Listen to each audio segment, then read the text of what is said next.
Hey now, ladies and gentlemen, what is going on? Welcome to, I think this is no, technically this is the second live of 2025, but it's the first legitimate like Christian Planet CHH show of 2025 live, guys.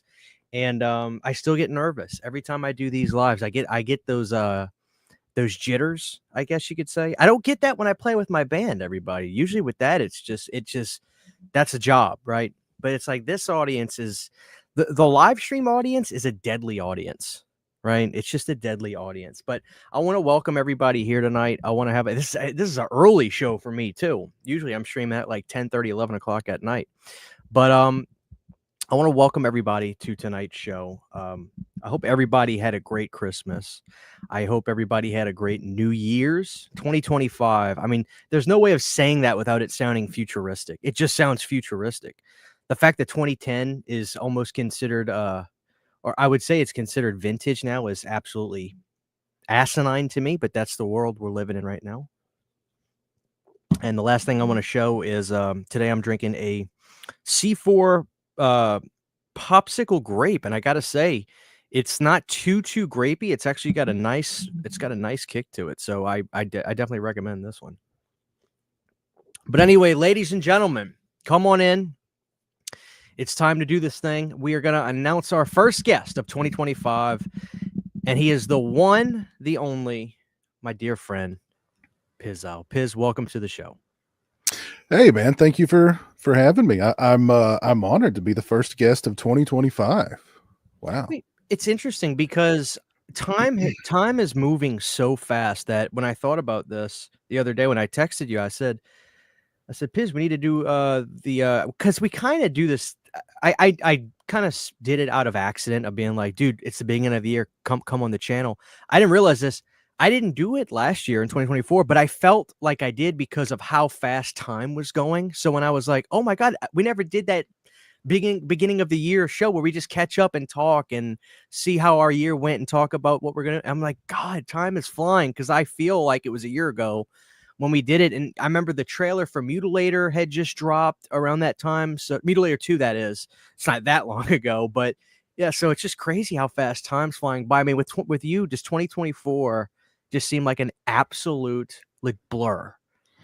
It does. 2024, it just seems like it raced by, and like from October to December was a snap and it was just gone. But yeah, 2024 is a blur. It went by so quick. It's crazy. Yeah, it's what was it in Jason X? It's got me thinking about this with hockey. Was hockey supposed to be outlawed this past year?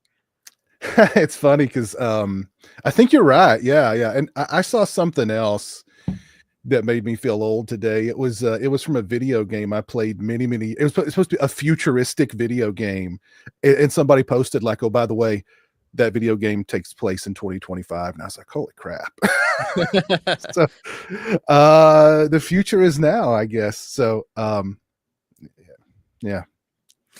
Piz, I want to ask you this, and for everybody in the show tonight, of course, I'm going to field questions that you may have throughout the show. So please let them rock and roll. It's good to see everybody here tonight. I see a lot of regulars in here and some new faces. Cutting your hair, like my hair's been long now for a while, and you had your hair long for a while too. Was it a snap decision? Because you seem like you've committed to the short hair look again. I don't know. I it's weird because I'll do the long hair thing for a while, then I'll get tired of it, and then I'll cut it off, and then like I'll let it grow out again. It's just whatever I'm feeling. But I've been feeling the shorter hair. I think probably I did one of those you look back on 2024, some of the photos you took, and one of the early photos from 2024, I still had the long hair. So most of last year, I went with the short hair. But it's easier to maintain. A little tiny bit of hair of shampoo and you're done. It dries in a couple of minutes. And with the long hair, it's like you gotta. And I'm not like a blow dry kind of guy, so I don't know. It got to the point where it's too long. It's too much maintenance. So I let it go. But Did the girlfriend have a say in this? I guess is what I'm really asking. Did she say, "All right, we got to cut the hair"? no, I mean she liked it either way. I mean, she's down with it either way. She did say, because she sent me the picture of me with long hair, and she said something about me with long hair. So I don't know. Women like a guy with long hair. I don't know. I think Christian, you should try it. Give the shortcut a try. Sydney bugs me all the time. I don't like my ears, but I've had my hair long now for so long that I need to just like just cut it down and just roll with it. So I don't know. This is probably going to be the year for me. Give it a try, and look, if you don't like it, just let it grow back. Yeah. You know what I mean? If you don't like it, just let it grow back. But I think, for me, it's just easier.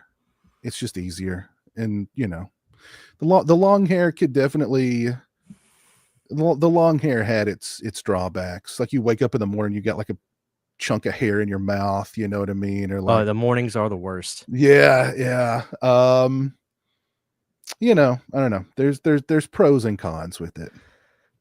Yeah, that's true. Thank you, PP Dangler, for being a member for 14 months. Happy New Year's. Any physical media resolutions? Oh, we could start right there, Piz. Do you have any resolutions, or do you just kind of go with the flow, dude? I mean, I just kind of go with the flow, honestly. I don't not spend as much money, maybe. Well, I mean, I feel like you've been pretty good this year.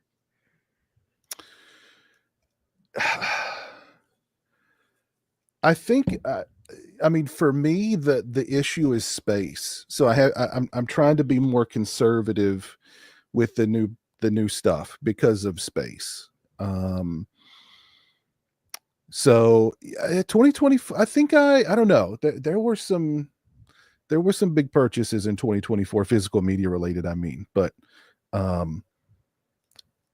always have to remember, like, you're running out of. I'm out of space already. So I mean, it's like I'm trying to create space, and that's difficult that's just difficult. So I think if I have, I don't really do New Year's resolutions of any kind. Like I do kind of go with the flow. I feel like, if you're going to start something, just start it now instead of waiting. But I don't know, physical media resolutions. It's funny because, dude, like my DVD collecting has gotten out of hand. I've really like, that's been like my thing over the last year and change. And I went out of I'll see if I can move my camera to show you. I got one of those rotators, and I've got a video store still open near me. I got I don't know if you've seen any of those videos I've done. I have a National Video about 30 minutes from me. Oh yeah. And they just let me go in there, and they'll basically just say, "Hey, if go to the rental horror section, if you want to buy something, just bring it to me."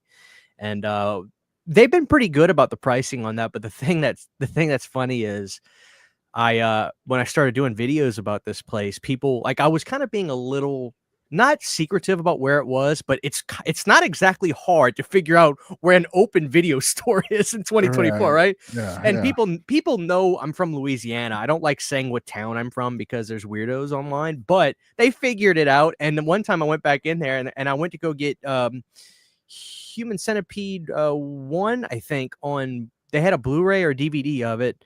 No, it was 2. I was gonna go get 2, and I think those are kind of hard to get, but I knew that they had one, and I went to go get it, and it was gone. And the woman who's the wife of the owner was there, and she was like, "Yeah, people have been calling up and just asking us to buy these movies, and just we'll ship them to them." And so we've been kind of doing that. I'm like, "Damn, man, people are taking it right from under me." So that's funny. But yeah, I've cleared that place out of horror movies over there. So that's really sucked up a lot of space. But those rotators are good, man. I got that on Amazon. It holds like 500 DVDs. So oh, really? Yeah.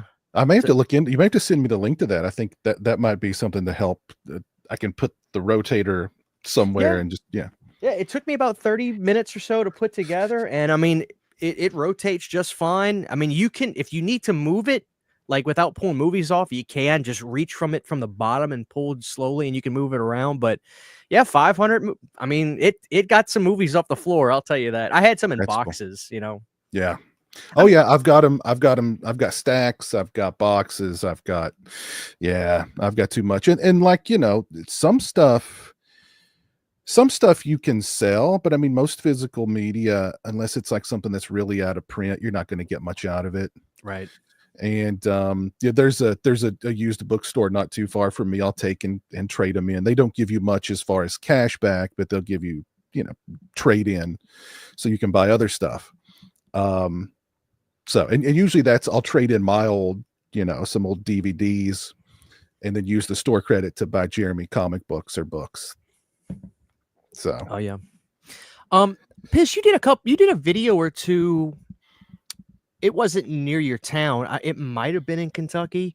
I remember it was an awesome video where you took Jeremy to this, when I say little podunk rental store. Oh yeah. Is that place still around, or did they? It is still open. I think that's a college town. So I think most of their business is from the college kids. They go there and they rent a movie. You can also get like food there. So it's sort of a, you know, grab a pizza, rent a movie. And, you know, if you've got college kids who are, you know, far from home, that's perfect because it's right down the street. Get a bite, get a movie, occupy your time. So yeah, I think that's the main reason why it's been able to stay open as long as it has, because it's in a little college town. Yeah. Piz, earlier somebody said something that's funny. It's true. My favorite horror movie franchise is Nightmare on Elm Street, and yours is Friday the 13th, and we're wearing the opposite. Well, yeah, on Elm Street. And I think I got this off of your TeePublic too. Oh yeah, that I think you did. Yeah, Sydney's been trying to steal this from me. When she saw it, she loved it. She's like, "Oh, I'm gonna take that from you." Well, I got this is a part 2 one. I love part 2, and it's the old like media VHS that's artwork fantastic. that I love. So yeah, I was it's a newer one from Gutter Garbs I got, and I was shooting a video earlier, and I was like, just let me throw it on, and I was like, hey, I like it. I'm just going to keep it on for the stream. Yeah. So Piz, I want to talk a little bit about your channel. I want to talk about movies and stuff like that. But recently, very recently, you dropped your review on Nosferatu, and I gotta be honest, I was pretty surprised that you didn't like that one. I really thought you would have. I'm not trying to, you know, change your mind or anything about that, but what was your comments like on that one? I didn't look at your comments. I just watched it. Were people pretty like, whoa? It's in the beginning, I'd say within like the first few hours of that video, most people were like, what's wrong with you? Right. You know, because most people, it seemed, really liked that movie. But then like over the next couple of days, there were more people like, you know, hey, I agree with you. So I don't know. It seems kind of it got a little bit more balanced though. A little bit more balanced, not quite 50-50, but a little bit more balanced. Yeah. I mean, I'm surprised I didn't like it either. I just didn't like it at all. I thought it was boring. I didn't care for any of the characters. It was a beautiful movie to look at. I mean, the beautifully photographed, the score was great, everything from a technical perspective, but I felt no connection to the characters. It just felt very flat to me, and I really. Did you like Bram Stoker's Dracula? I'm sorry to cut you off. I want to ask you, did you like that? Because I felt like if people like that, they would have liked this. But I can see how Bram Stoker's Dracula, it feels a little bit more Hollywood, and I feel like it's going about 15 or 20 more miles an hour faster, maybe. Yeah. You know what I mean? Yeah, definitely. So yeah, I don't know. I didn't. You know, they made so much. You know, they hyped up, you know, Bill Skarsgård as Warlock, and, you know, the makeup, and he worked with a vocal coach to lower his voice an octave or whatever, and, you know, this and that and the other. And I'm like, well, he's barely in it. And when he is in it, like, his scenes are so abrupt, it's like they don't even really mean anything. And so I don't know. I didn't like it. Didn't like it at all. So, but tell me, if looking back over the last year, Did you? What do you think your standout is? Was it Late Night with the Devil, The First Omen, I think Violent Nature, maybe? one of the movies, I think, Abigail was one I watched early in the year, but like it still sticks out. That was a fun time at the theater. I really enjoyed that one a lot. Like that one, like when they got to the point in that movie where she was dancing to the Danzig song, I was like, this is Oh, amazing. that's right. What Danzig song was in there? I forgot. Was it Blood and Tears? Okay. Blood and Tears. Yeah. So that one still stands out to me as like just a great time at the theater. I had a great time watching In a Violent Nature at the theater. I'm gonna do a stream with my top 10 favorite movies of the year soon, but I think it'll be difficult. I think it'll be easy. I think it'll be easy to put that list together. It'll be difficult to kind of rank them. Yeah, maybe the 10 through 6 will be kind of difficult because there's a lot of pretty good movies, There were a lot of pretty good movies. Yeah. And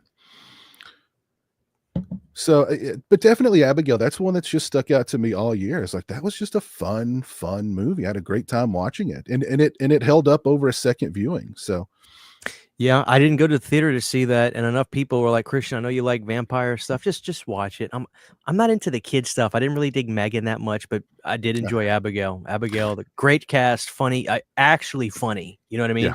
Yeah. Because I didn't care for Megan either. But yeah, Abigail was great. You love the humor. Like when the guy's like, she goes to get, she thinks she's getting garlic, and the guy's like, those are effing onions. That just cracks me up. Yeah. Other thing I want to talk about, just movie wise, as we're kind of getting settled tonight, is when I saw the trailer for The Wolf Man, I was a little taken aback because I feel like, man, it feels very Blumhouse, just very modern setting. And I was telling him, I went with my uncle to go see that, and I guess I was taken aback at first, but then I thought about it more, and Winnell kind of modernized The Invisible Man too, and he's doing this. I mean, how are we feeling about The Wolf Man? Just looking to have a good time with that one, or?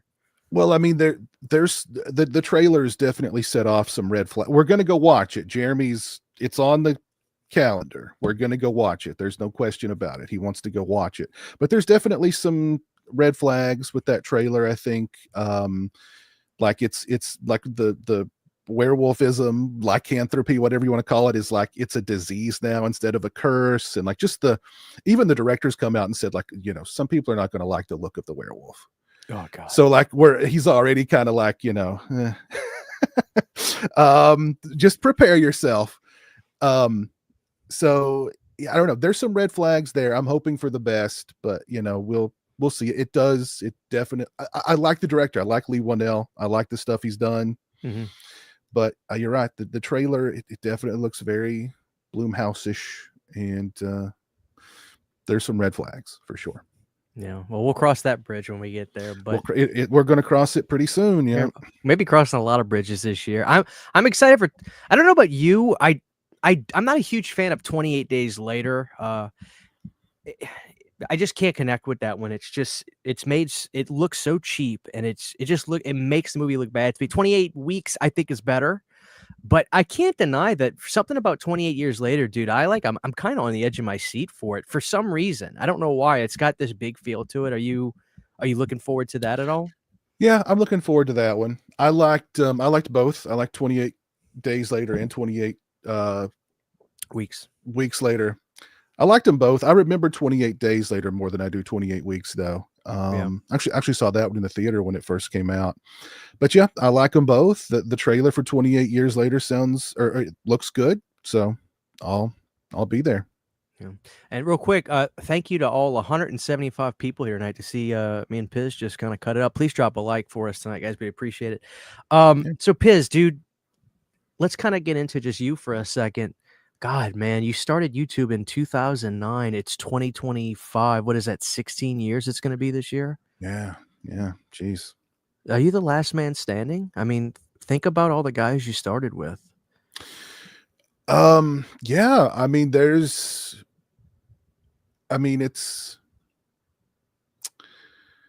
yeah. Well, the thing that really stands out to me when I started was how small the community the community kind of felt back then. It really just felt like a handful of people that were all talking about, you know, horror movies and DVDs and that kind of thing. It seemed very small. It seemed like, you know, I don't know. And then to see how huge it's become, and you're right. I mean, a lot of those guys, some of them are still around. They just don't really upload very often. And there's been a lot of channels along the way. People that I became friendly with, and you know, whatever happened, and they dropped off. They decided to go in a different direction. Yeah, it's life. Let me ask you this, Piz, because I don't know that if you've ever been asked this before. You don't strike me as really much of like a bitter guy or a guy that kind of looks in the past with a lot of regret. You don't strike me as that anyway. But you know, when you start with YouTube as far back as you have, and you look today, and there's channels, especially like in the horror space, if you will, that are like super massive. Do you ever see those channels and just say to yourself, damn, you know what? Like, I was here before this or that. What if I would have done that? I would have been in this position at all. Do you ever have, are there ever passing thoughts you have about that sort of thing? Like, damn, that was such a smart idea to do. Why didn't I do that? Like for like kill counts, for instance, like dead meat and stuff like, you know, just things of that nature. No, I mean, really, no. I mean, anybody who has success on this platform, I'm super happy for them, because for every one person that has success, there's, God, how many channels that start and they do a couple of videos and they go, this isn't for me. And I mean, it's a grind. So my hat is off. I've always said, like, anybody, I have an enormous amount of respect for anybody who points a camera at themselves and gives their opinion and posts it on the internet. Because I mean, that's rough. That's rough. So, and if you've been able to be successful doing that, I'm happy for you. There are some video, like the one thing, and I don't mean to sound bitter or anything, but like the one thing I do, like I'll see videos pop up and it's like, you know, just Megan ending explained, and it's got like 50 million views. And I go, who's watching Megan ending? Who needs that ending explained to them? You know? So those videos, I'll see those pop up and I'll just be like, how? Like, yeah, how did that happen? And it's funny, I completely agree with you, because I see it too, and that's never stuff I watch. So when I see it do really well, I scratch my head even more. Like if it's something I kind of do, I'm like, damn it, I should have done that 2 days ago when I had a few free hours to. But when it's something I have no intentions of ever doing and I see it, it's just like, oh, yeah. I feel you. I'm the same way with that. But like I've always just done like what I've wanted to do. I've always just done what felt right. And you know, the thing about my channel, because it's so old, I've done so many different things, from, you know, the movie reviews to collectibles to masks to, you know, the stuff with Jeremy, soda, and, you know, food reviews. There's just so much stuff on the channel. I've just done whatever kind of felt right, and I just hoped that people would come along with me for the ride. You know, first let me get to this real quick. Thank you so much, Foxhound, for the $4.99. Bram Stoker's 92 destroys Nosferatu 10 times better. I'm assuming Piz agrees with that. I agree. Yeah, I think I really like Bram Stoker's Dracula. I do too. That's a great movie. I do too. I think I would take Bram Stoker over Nosferatu. So I will agree with you there, Foxhound. Thank you so much for the $4.99 on Super Chat. You know, Piz, looking back at your channel, I want to talk to you. I want to get inside of your head, see if I can influence you a little bit. Some of my favorite videos you've ever done, and they're oddly rewatchable. I know this may sound kind of weird, but I'm sure you've gotten this before. Your speaking voice is you have a calming speaking voice, an inviting kind of voice where you're easy to listen to. Still to this day, on the UNITA episodes and stuff, the top one is the Crystal Lake Memories ones we've had, or the ones that you've been on there. And I get a lot of, hey, I like when you have Piz on, or hey, I like when Piz is on your channel. He's chill. It's easy to listen to. Some of my favorite videos that you've done, I don't know if you would call them experimental, but they're not really things you do a whole lot anymore. And I kind of want to see if I can kind of push you in this direction, where you just kind of talk about a subject, and Mm. it's not a heavily edited video. You're just expressing your opinion on a story. You're going through something, like when you did a video about the Dr. Phil Shelley Duvall situation. Ah. That video did really, that was the first time I remember watching your channel. Well, not watching your channel, excuse me. It was the first time I remember you had a video like do really well. Like it was Mhm. like a big video.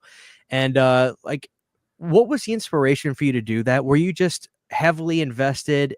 Because were you just heavily invested in the story? Because if you just look at your catalog, people might think, well, that's a little different for him. He's talking about, you know, a Dr. Phil country. And if people do me a favor, Piz, for the people in the chat, if they don't know what I'm talking about, can you kind of refresh everybody's memory on that situation? Yeah, so there was Dr. Phil had tracked down Shelley Duvall, and Shelley Duvall, Rest in that peace, by the way. rest in Sure. peace. Yeah, Yeah. she recently passed away, but she'd been through a lot in her life outside of the spotlight, a lot of mental health issues and stuff, and it really just seemed like he was exploiting her and exploiting her issues for you know, for Ratings. ratings. Yeah. Yeah. And that was what kind of prompted me to want to make that video.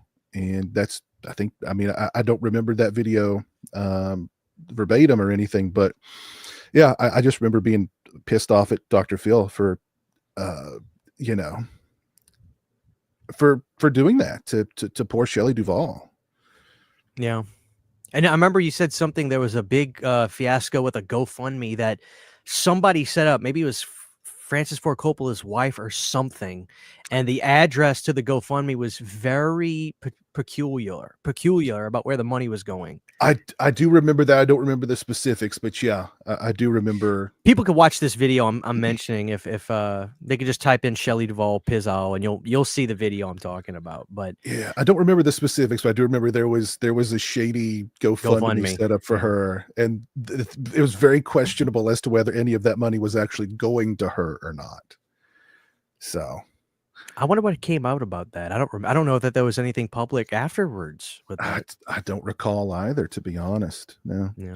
but I have, you know, I have intended to do some more of the Tales from the Piz videos. Like I wanted to do one talk. I wanted to do one just specifically about Jeremy.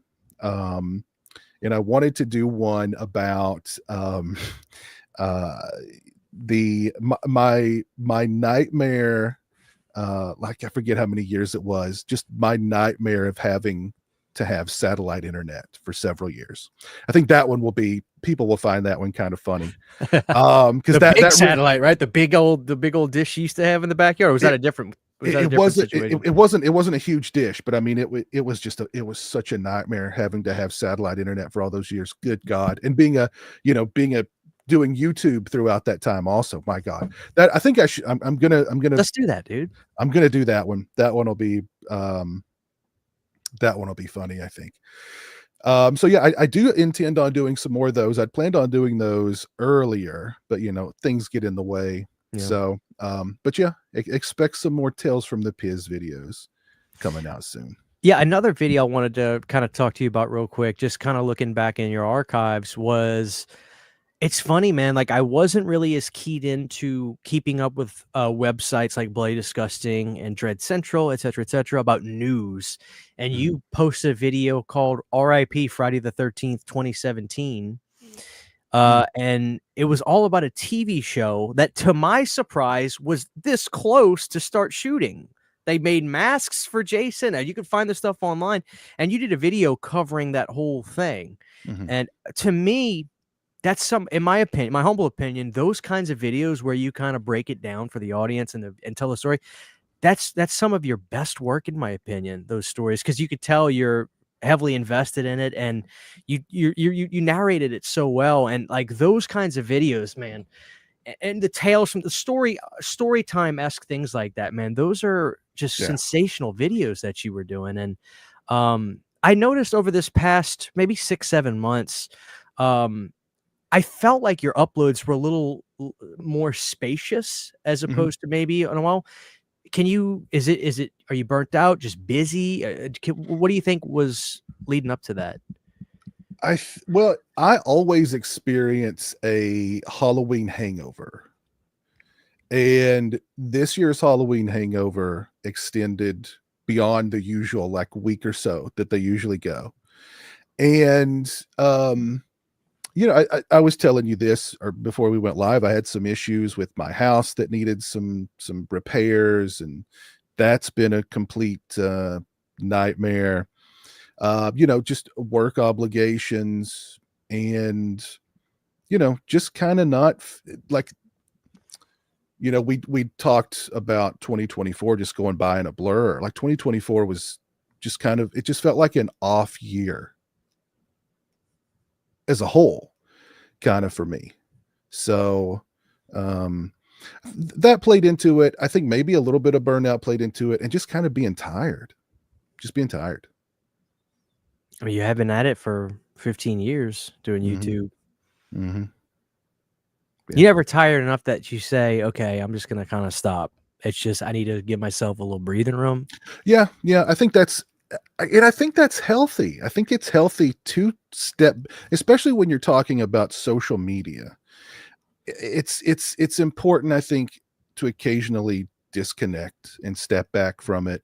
And that was a good time, I think, maybe to disconnect, because social media, right around the time of the election was extremely toxic. Pleasant, yeah. Yeah. So I think that was actually maybe a good time to kind of decompress and disconnect a little bit. And when I always used to say, like, I don't think of YouTube as a job.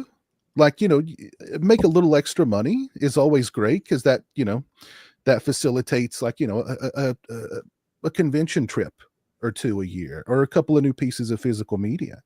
But like, I never wanted it to feel like a job. Never wanted to feel like a job. Not that it ever has, but there's been moments where, like, especially last year, where it's like, oh man, I need to do this video.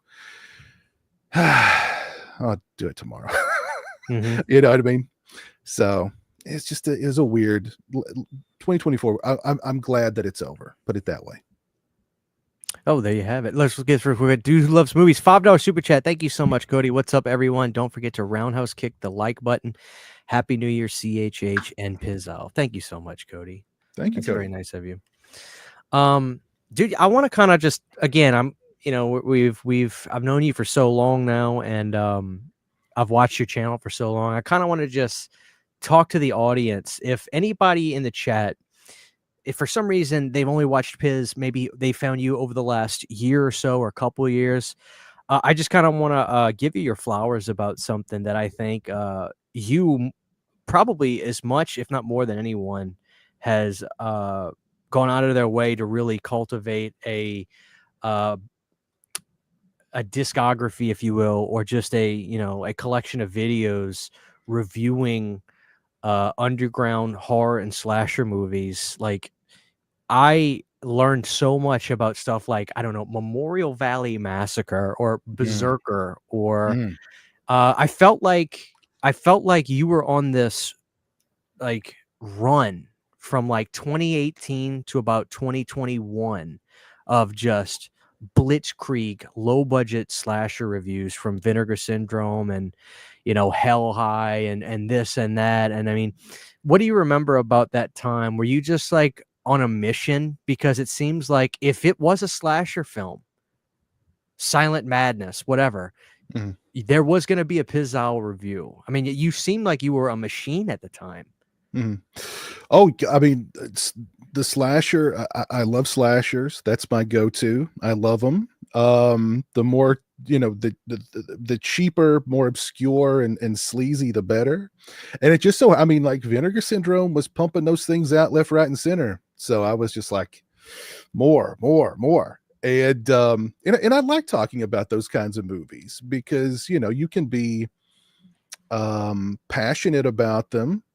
You can not make fun of their flaws, but have fun with their flaws, and just have a fun conversation about them and hopefully turn people onto them. That's one of the, I mean, that's one of the greatest things about YouTube was like when I get the feedback of like, oh man, I had no idea The Burning existed. Then I saw your review and I was like, that's one of my favorite slashers. Or you know, something obscure, like you said, Silent Madness, or you know, something like that. So Some of those reviews too, it's funny because when I look, those reviews are so connected to me picking up some of those movies, and I remember moments from those reviews that make me just laugh my ass off.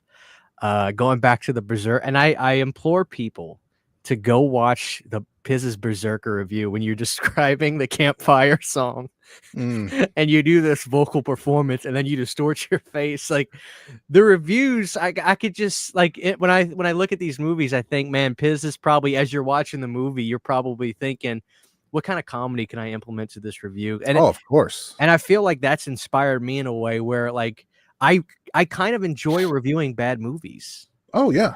Yeah. The best,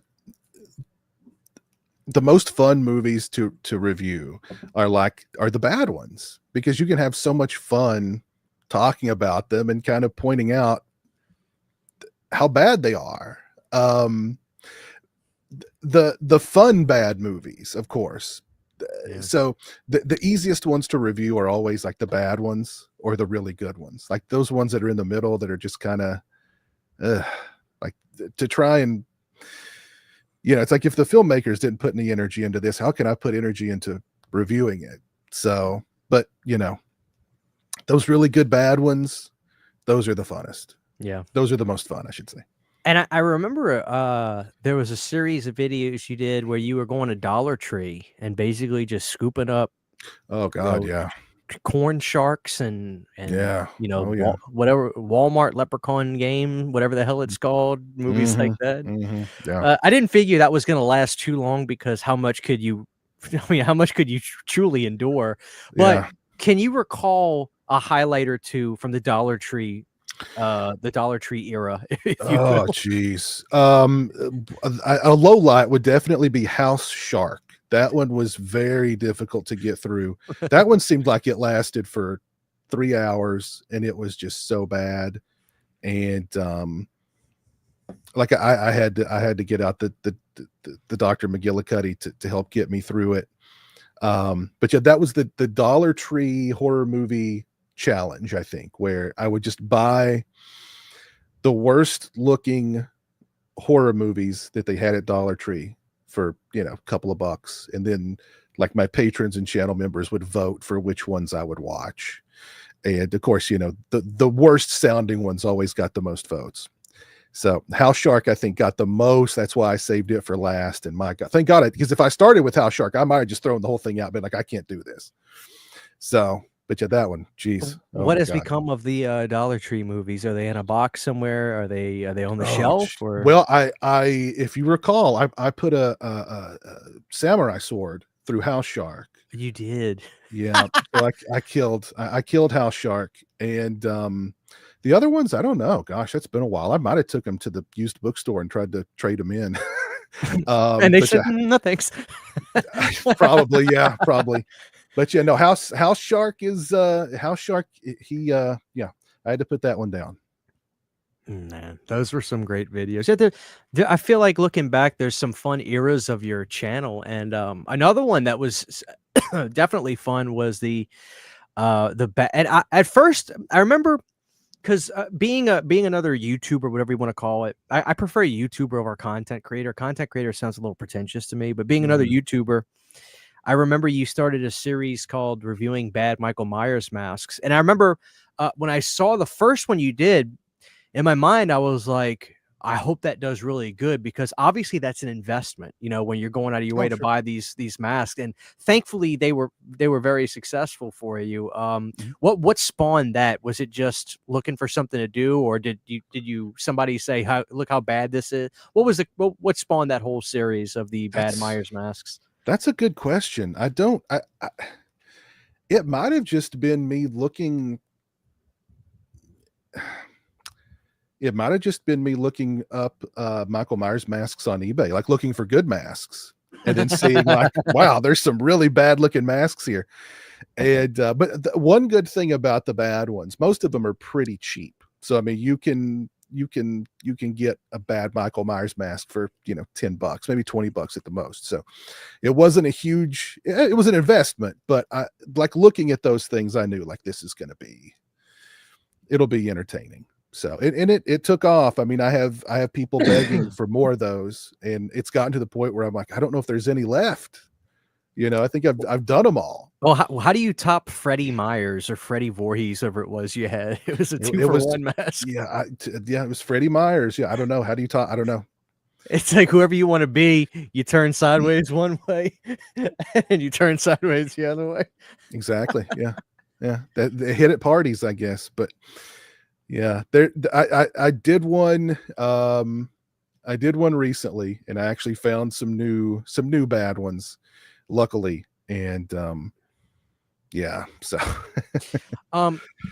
looking back at your channel too, some stuff that's, I guess, is kind of RIP is the collector's corner. Are we retired from the NECA? Well, there's not really been anything like most of those were like those Friday the 13th figures, and of course, you know, we all know what's come of Friday the 13th. So we're going to talk about that in a second too. There's just not been a whole lot in the realm of like collectible figures that I've been onto lately. So I've kind of, when it comes to the collector's corner stuff, I'm trying to think, what was the last one I did? Probably like the Halloween 3 NECA kids, or yeah, I think you're probably right. Yeah, I think you're probably right.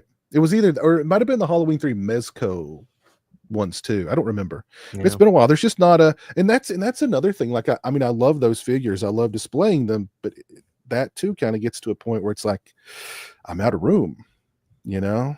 Mm-hmm. So, and those two really. What's funny about those is like every Halloween season, like for some reason, I don't know if it's I guess it's the YouTube algorithm, like it starts pushing out the Michael Myers Collector's Corner videos, and it's always the 2018 one that gets the most views, like every Halloween season. It's funny how that happens. Well, it's a gift that keeps on giving then. There you go. Yeah. Piz, you dropped and after this we're going to kind of get into some more kind of like current event stuff, and of course we'll field questions. And thank you everybody. We've got 200 people here, guys. Please drop a like. I don't want to ask a bunch tonight. I'm going to be polite tonight. I'm not going to be like on Planet Dirty where I get mad. But you dropped a room tour video maybe like 2 or 3 years ago. I mean, has anything changed? I mean, I'm sure you get requests. Oh yeah. I get a lot of requests for room tours, and that's something else that's definitely on the list. I think the last one I did might have been, it's been a few years ago. So there's been some minor changes as far as posters and placements of things. So I do intend on doing an updated one of those soon too. But see, the problem with that is I got to clean down here, and I got to dust, and like, so yeah. I can't have it looking messy and dusty down here. I got to, you know, take all the figures off the shelf and dust them and put them back, and that takes time. And Jeremy's no help with that, so it's all on me. Yeah. I mean, all your figures and stuff, it looks like you've got your Jason nest back there. It looks like you got some Sideshow collectibles over there and things, which those were great, man. I wish I would have been older so I could have afforded those things when they were coming out. Well, I didn't, you know, honestly, I didn't get them when they first came out either. There was a time where I was pretty diligent on eBay, and I would see if I could find some that were on sale, or not on sale, but some that were at a decent price, you know. And that I stumbled across some that way. But yeah, those are really cool old school figures. And yep, there's a big Jason shelf back there. Above it, there's Jason and Freddy. And then, you know, just tons of Michael Myers stuff. But I've got my shrines. I've got my Texas Chainsaw Massacre shrine. I've got my you've got it all situated. The Friday the 13th shrine back there. I've got the Part 5 A New Beginning shrine. I've got the Silent Night Deadly Night stuff. It's all kind of, I keep it lumped together. Thank you, Horror Orman, for the $2 super chat. Horror Orman's been a really cool dude. Piss's review of the Fog 2005 is S tier. Thank you. Yeah, Horror Orman's a great guy. Yeah, that's another one. I needed some a little bit of drink to help get me through that one. That one was rough. Yeah. And thank you, Gravy. Listening to your videos gets my mind off the BS. I appreciate that. All right, Piz, I'm gonna put a bug in your ear because Sure. are you a creature of habit? Yes or no? Yes. Okay. See, this is where me and you differ. If anybody watches my channel, they'll always notice I'm using a different mic. Probably they could tell it's a different camera or a different camera angle. I love to change it. I get burnt out on using the same exact position after 2 or 3 videos. On the other hand, you have not changed that camera angle for probably 7 or 8 years. And do you not even think about changing the camera angle? Not saying it's bad, but I mean, before that, we had the straight down. You had I guess it was the Logitech off of the computer, and it was straight back into the abyss where it was. The abyss, yeah. I mean, Yeah. do you not think about ever changing that? Is that or me saying that? Is that the first time it's even crossed your mind? No. I mean, my girlfriend is like, you've got so much stuff down here. Why don't you change the angle? And it's like, well, it's easier to do it this way because I've got space there for the tripod. I've got my computer here that I've got my everything plugged into. The TV behind me. The posters. There is room. And I've done a few things like I did done some videos with Jeremy in a different angle facing back that way. I did a Michael Myers mask video from that direction too. It just streamlines the process to do I it understand that. You right get here. in, you start recording, boom. Exactly. And you've still used you still using your Canon what do you have, you have a T500 or a T? Well, this is gosh, I've had this camera for so long. It's been so good. It's Canon Rebel SL2. So this has been my workhorse for many, many years. I did invest in Got a new lens maybe, or no, I've had the same lens on that one for a long time. I used to switch out lenses on it, but I've kind of just stuck with that one. That one does everything I need. And then like if I'm on the road with Jeremy, if we're doing something like in the car, or if we're doing like just something out and about in the community, I've got the Sony ZV-1. I invested in that a few years ago. Oh wow, look at the lens on that thing.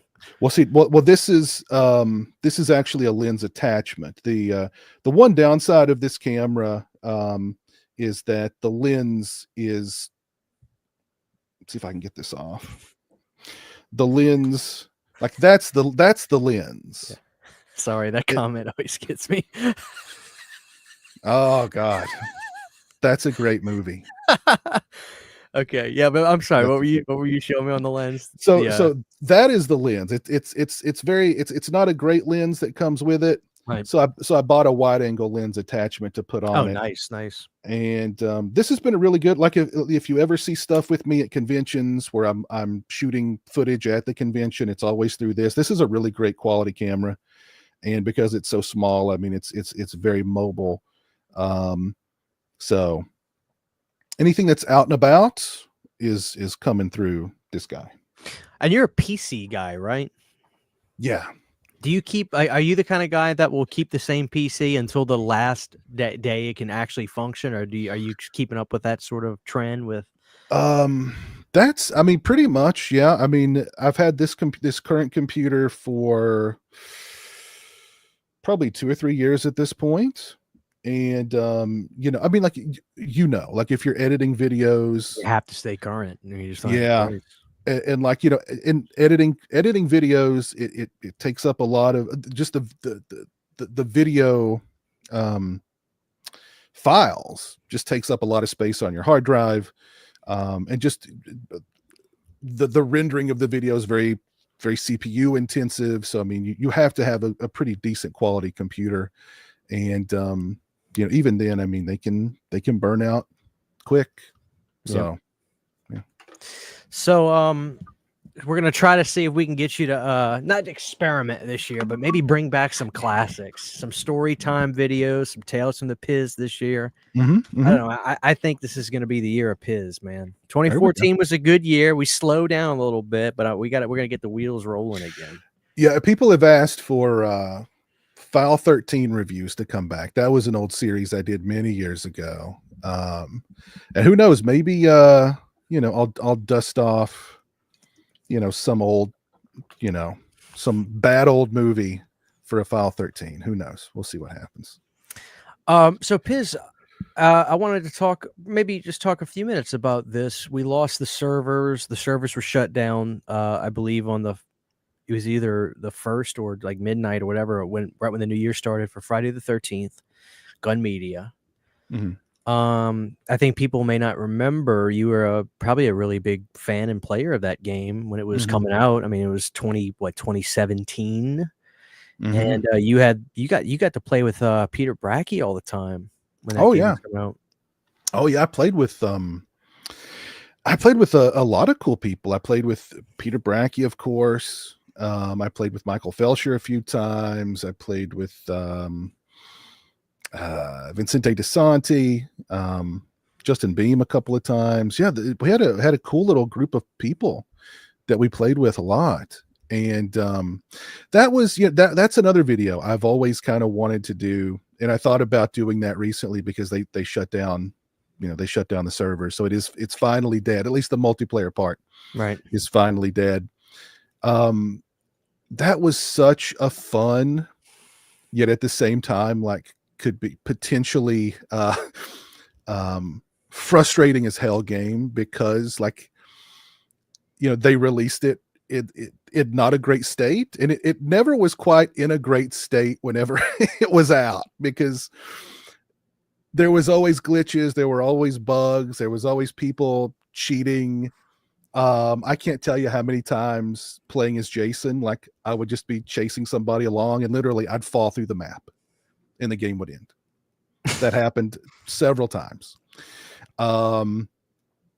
So yeah, or like you just get stuck on something, like you're just stuck, and like you can't move until somebody would come up and like hit you with something. So yeah, it's probably the last game that I know it's the last game that I played that I just had so much fun with, but at the same time, it could potentially be incredibly frustrating. Looking back at that, do you almost find it like laughable that game was extremely successful from what extremely successful? Yes, extremely. So looking back, do you find it almost preposterous that show never came out, because it would have been huge? I find it so difficult to believe that we didn't get something Friday the 13th related during that time, because the game kept that franchise alive, and it was so cool to be playing that game and hearing, like, that game introduced so many people to Tommy Jarvis, or to, like, they would know, they probably hadn't seen any of the movies, right, but they know who Tommy Jarvis is. They know who Shelly, they know what part 2 Jason looks like, what part 3 Jason looks like, et cetera, et cetera. So that game just exposed so many people to Friday the 13th that if those two old guys could have come together and made some sort of deal and they put a movie out, there's no chance that it wouldn't have been a huge success. That is what's preposterous to me, that it's been so long since we've had anything Friday the 13th related, that the video game has come and gone in that time. And it's insane. It's crazy. It really is. That was such a huge missed opportunity that they couldn't come together and make a deal to do a show, a movie, I mean, anything, because that game was so huge. It would have been a success. There's no doubt about it. Yeah, it really is crazy looking back at that. Let me ask you this. Give me a yes or a no, and then you can elaborate. Is the Crystal Lake A24 show going to see the light of day? Oh, geez. I Go with your gut.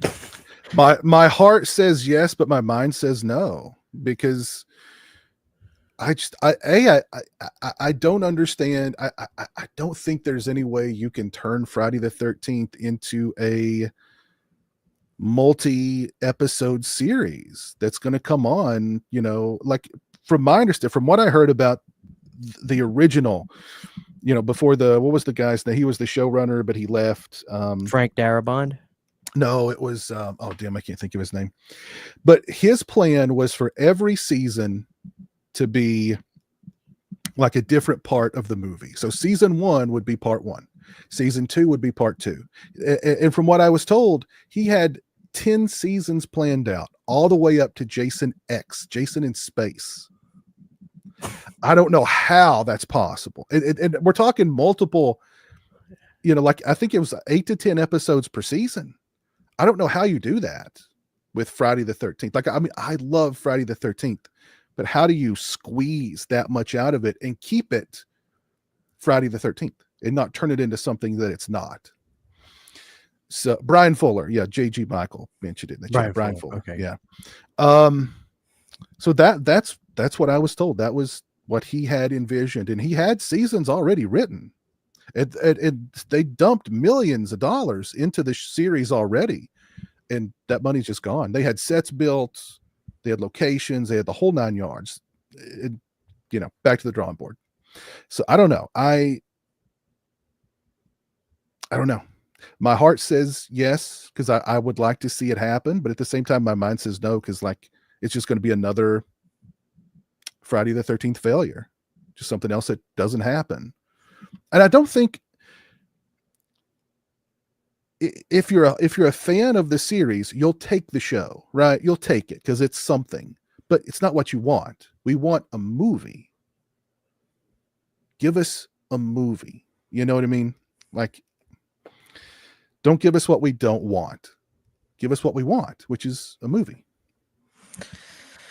Amen. Foxhound for $4.99. Thank you so much. Let's settle the debate. Who wins in a fight, Chucky versus Gremlins? There's no way Chucky could defeat Gremlins, right? The Gremlins would outnumber him and just rip him to pieces. Yeah. I mean, I think Leprechaun would beat Chucky as well. Oh, yeah. Throw some leprechaun magic at him. Yeah. I mean, Chucky's just a doll with a knife, Yeah. Gremlins would trash him, man. Thank you so much, Foxhound. So, then this whole, thankfully Larry Zerner kind of, talks about this kind of stuff on his Twitter. And I remember you interviewed him pretty fresh off the news of this sort of stuff. And he's kind of like, he was talking about this whole, like, so Victor Miller is a part of this Jason universe and et cetera stuff. And like, what the hell is this Jason universe crap? They made a image with a Great Value hockey mask, and they've made a t-shirt in a year's time. Yeah. What are we doing? So I think all that is, the Jason universe is a one-stop shop if somebody wants to play ball with them to make a movie. I don't think their main goal is to not create merchandise. Or they've created merchandise. It's just bad merchandise. But I think that the main goal behind that is like, if you want to make a movie, you come, we're all together in this one spot. Come to us. And I mean, the Jason universe is just another one of those things. Like, as soon as I saw it, and I saw like the mask you said, and just the logo that says Jason universe, it just looked so generic. And like, if you're putting that much effort into, this is your brand, like, how much effort are you putting into anything else? You know what I mean? So I don't know, Piz, like, it's so crazy that this like a new Friday would be effing huge. Yeah. And I can't make it. They can't make it happen. They can't make it. I mean, what are we doing here? These two old rich guys hate each other so much that they're literally going to go to their grave without making a deal. They hate each other that much. I was doing a video on something Friday the 13th related, as I do a lot. And I remember I was trying to find a picture of Victor and Sean together. Mm-hmm. It took me about 5 pages of Google searching to finally find one. Mm. And it was from around 2004 during the Crystal Lake book signing. Mm. And there was somebody in between them. So that feud goes way back. Well, and honestly, I think, look, I don't think Sean Cunningham even likes Friday the 13th. Friday the 13th to him was like it was the best and worst thing that ever happened to him, because it made him rich, but it pigeonholed him as the Friday the 13th guy. And that's all he ever was going to be. He tried doing other stuff with, varying levels of success. He produced the House series, which was, started successful. out good, yeah. Yeah. New Kids was okay. I like the movie. Yeah. He directed Leviathan, which isn't bad. Deep Star 6. That was. I'm sorry, Deep Star 6. That's right. Yeah. And he did something else with Rip Torn in it. And that one's not bad. But he was the Friday the 13th guy. He couldn't break out of that mold. And I think that he honestly, I think he probably hates Friday the 13th, to be honest. And look, he's rich. He doesn't need money. He's rich and he's old. He's good. I think he bought one of the Michael Jackson estates. He did. From he did. Jason bought Michael Jackson's house. He did. He lives where he lives now. It used to be Michael Jackson's house. Yeah. Well, Piz, I kind of hope you're a little wrong about that, because I mean, I feel like he does a lot of interviews about it, and like on the Jason X documentary, it seemed like he really gave it hell. Mm-hmm. I feel like he gave it hell. And when you hear him in that interview talk, he says, I know what the fans want. And it sounds like he's a little annoyed by it, but he's like, I know what they want. They simply don't want me to try anything different. They just want me to put the bastard in the woods. That's what they want. And I don't know. I think maybe he's kind of laxed on it as he's gotten older. I mean, at the end of the day, it's good to be remembered, whether it's for one thing. I mean, I'd love to be remembered for something, Yeah, so yeah. I don't know. I had actually, through an intermediary, had reached out to him about coming on my channel, and his only stipulation was that he didn't want to talk about Friday the 13th. Well, that's fine. You could have talked about. And I said, well, I mean, that's fine. I said, but it would be like the audience would be ripping me to pieces if I didn't at least bring up Friday the 13th on some level. We don't have to go in depth, but like, I mean, to do an interview with Sean Cunningham and not and completely avoid Friday the 13th would be like, what's going on here?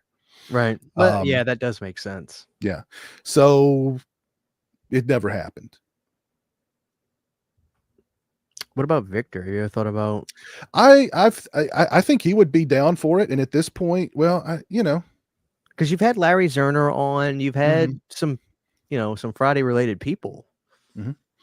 Yeah, I mean, I've thought about him, and I think at this point we're so far past that lawsuit, he can talk more openly about it if we wanted to go in that direction. I think that'd be great for you to do that. So I mean, I've thought about Victor Miller. And I met Victor Miller one time many, many years ago, and he seemed like such a nice guy. I mean, like, he gave me his card, and he was like, if you've got something you want me to read and critique for y'all, just email me. And I was like, wow, that's really nice. And he just seemed like a really nice guy when I met him. But it's a business, and it's a cutthroat, bloody business. And unfortunately, us fans have suffered. We've because suffered. Of it. Yeah. Let me get to this. Thank you, Amir. Sorry about the delay. $4.99 on the super chat. Piz, what's a movie that you didn't like at first but have come to love over time? Got 220 people here, guys. Please drop a like on the show. Thank you so much. Yeah, thank y'all for hanging out with us. Thank you, Amir. A movie that I didn't like at first but grew to love. Man. Halloween There's Kills. no. You need to review. I know. I need to You got to review give it that. the third chance, Biz. Yeah. Well, look, I mean, Final Exam, it took me about a dozen viewings of that one before I came around to being like, hey, it's not bad. Right. But there's definitely movies that I've watched and then revisited and liked. I don't know if I can say I loved them upon revisit, but there's been plenty of movies that I watched the first time and I was like, yeah, this sucks. Then I rewatched it and I've been like, okay, it's not this like Terrifier, for instance. The first time I saw Terrifier, I was like, yeah, this I don't like it. Yeah, it's not for me. No. And then I rewatched it some years later, and I was like, I get it, and it's it. I get it, and I had fun with it. So, I can't think of one that I loved, that I hated, and then I turned to love. I don't think that's happened. Mm-hmm. Yeah, because I think about some of your movies. I know you're a big fan of. Like I know there's always the people that didn't like part 3 for Halloween, but then eventually, I'm assuming you always loved Halloween Oh, of 3, course, yeah. and of course you always love Friday 5, which I don't even know. I don't. People call that the black sheep, but they have in the past. It's so we've been doing this for so long now that I still think it's 2015 sometimes, and back Yeah. then the people would call that the black sheep, but I don't know that it really is. Not anymore. A New Beginning definitely is not the black sheep in that series anymore. If anything, I think at this point, probably Jason Goes to Hell's the black sheep. And I love Jason Goes to Hell, but that's another Tales from the Piz right there, dude. Like you have told stories about Jason Goes to Hell, but you need to formally tell the story. You need to tell the story about part 7, but that might be a shorter one. Yeah. Yeah. But the Jason Goes to Hell one is hysterical. I don't want to spoil it in case anybody doesn't know the story. I won't spoil. You have talked about it, but the audience here is grown and they may not be familiar, so I won't say anything about that. But yeah. Those are great videos, those Tales from the Pizzes, man. So Piz, we're at an hour. I feel like we've been talking for 2 hours. We've covered a lot of stuff. We're at an hour and 12. If you're good to go for a little bit more, we'll go for a little bit more. Yeah, let's go. Oh, let's see. Real quick. Fox Sound, thank you for the $4.99. Have you seen the trailer for Flight Risk? Mel Gibson is directing, but they're not advertising it as a Mel Gibson movie. CHH, you got me into physical media. Well, that's awesome, Fox Sound. We need you in physical media. I'll tell you that. I have not seen the trailer for Flight Risk, but that's because I don't watch trailers anymore, Fox Sound. If you tell me it's a Mel Gibson directed movie, I'm interested, so I'll check it out. But I don't watch trailers anymore because Blumhouse has ruined trailers for me. So, but that's all. I'm interested because it's Mel Gibson. So, because Mel Gibson's a good director. I watched Apocalyptico, Piz, like maybe 3 months ago. Dude, that movie kicked my ass. How did Mel Gibson direct that? I've heard really good things about that one. I've not seen that one. I've heard really good things. It is intense. It came out in 2006, and it's just one of those things where I never saw it, and I was typing in like the most intense movies ever made, and this movie showed up called Whiplash, and everybody was on Reddit was like, "Oh, you got to watch Whiplash." So I did, and it was really good. I don't know if you've seen that, dude. I've not heard of it. Oh man, it really is that good. I mean, just intense. And so Apocalypto showed up next, and that was Gibson directing that, and that was all about I think it was ancient Mayan civilizations, and dude, it was literally a cutthroat movie. It was like Mortal Kombat style of gore in that. It was just brutal. So Gibson's like a really good director. Like he really is a good director. So he really is. Yeah. And Fox Sound is right. They're not, I've seen the trailer twice because they played it before Nosferatu, and they played it before another movie I saw recently too. And they're not promoting it at all as a Mel Gibson directed film. So, and it looks, I don't know, it looks kind of silly to me, but it might be fun. And, yeah, like you said, I mean, Mel Gibson's he's a good director. Piz, I wanted to looking back at your channel, you were responsible for having these big kind of like group shows with you did Sausage Factory for a long time, and then that turned into Region Free for a while. Mhm. I'm sure sometimes you probably get people message you and asking you stuff like, what happened to those? Why don't you do those? And it's probably hard for you to talk about it in like a DM when you're doing your thing and you're like out and about. But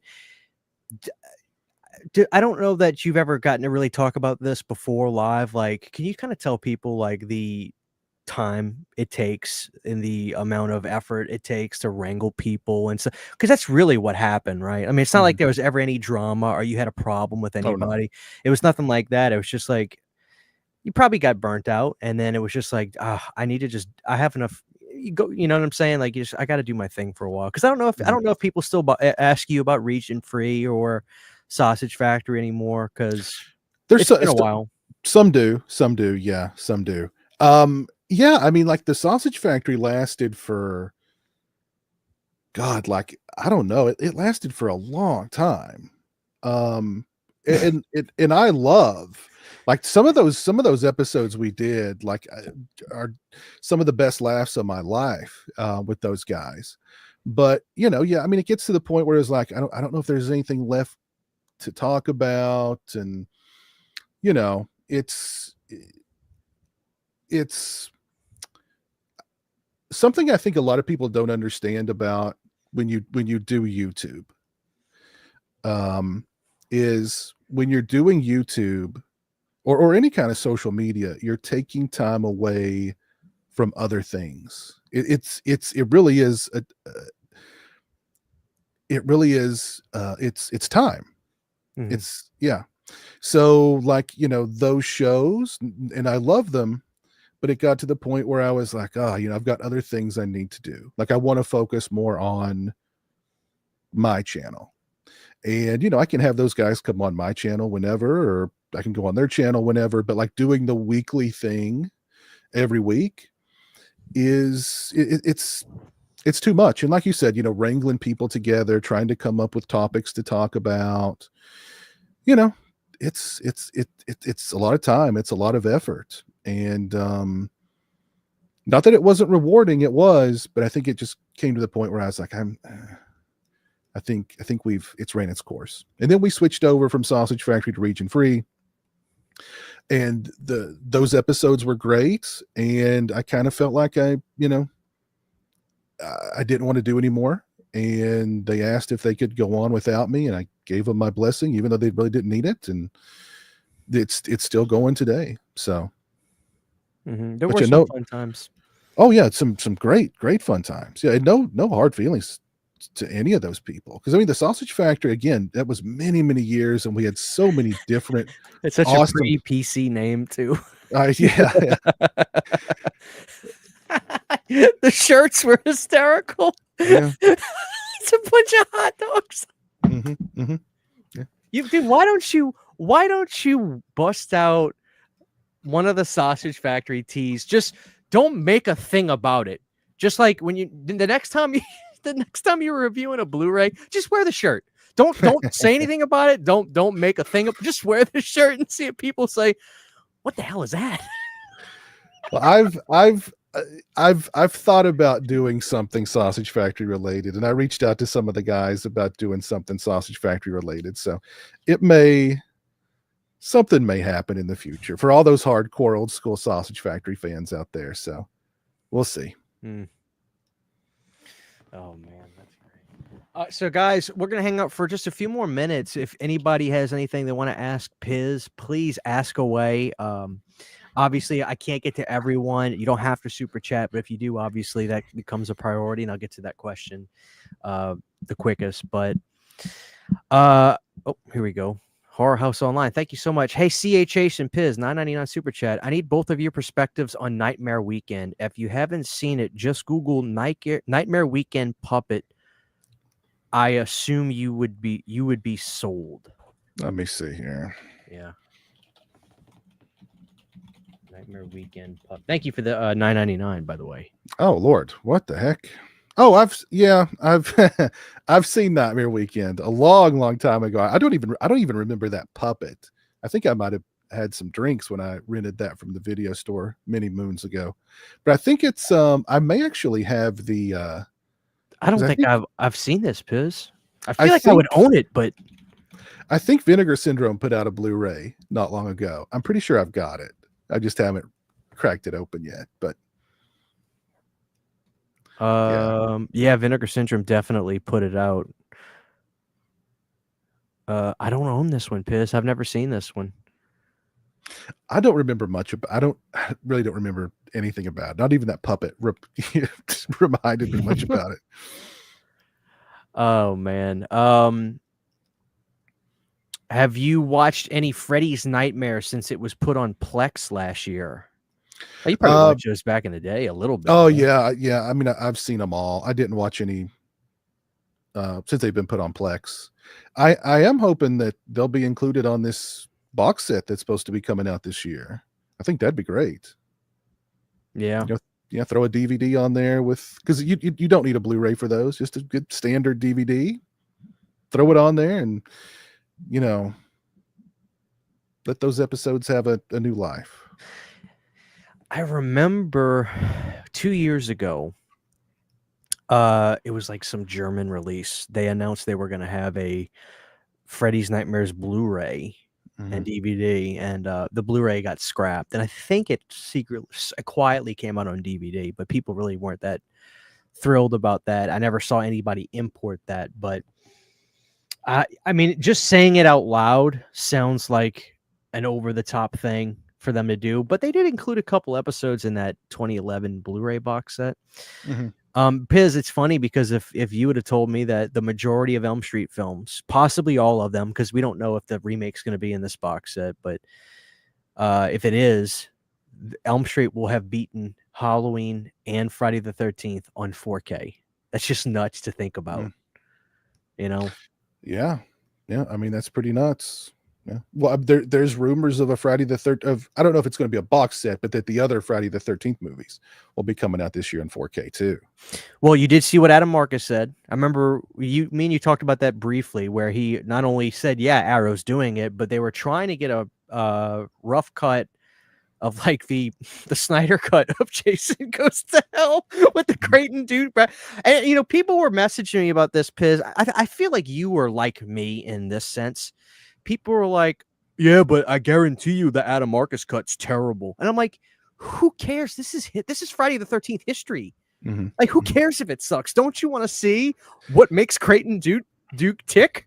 Like, don't you want to see where he, like, what happened? Exactly. Yeah, exactly. Well, I actually sent Adam, because I had a it's not his cut, but it was a rough cut that had some scenes in it that weren't in the theatrical cut or whatever, or the unrated cut. And I sent it to him, and he got up with me recently and was like, "Hey, do you want this back?" So maybe they're done with whatever they were doing with the because he told me that he'd had several people send him like different cuts of the movie that they had on bootlegs or whatever. So Piz, speaking of Jason Goes to Hell, did you ever get that old 90s Screamers Jason Goes to Hell model kit? No. You know what I'm talking about, though, right? I do know what you're talking about, yeah. I wish you would just get one on eBay and just paint that son of a bitch. Like, I want to see somebody paint. Like, I want one, but I'm horrible. I have zero patience. My wife would have to paint it for me, but I saw one. I saw one in the wild for sale. It was at the like convention or something. No, it was at the Texas Chainsaw Massacre gas station they've got down there in Texas. Because that, I mean, it's the gas station from the movie, but like inside of it is basically just like a collector's wet dream, because they've got just tons and tons of old school stuff. And one of the things they had was that Jason Goes to Hell kit.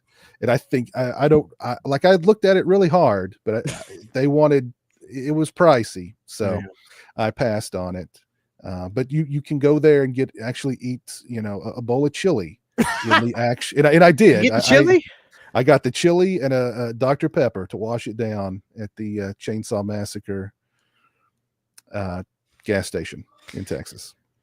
I want to go there, but like it's a hardy drive for me, so it would be a full day. I think it's probably like 6.5 hours, I think, for me to get there. So I want to, though. I need to.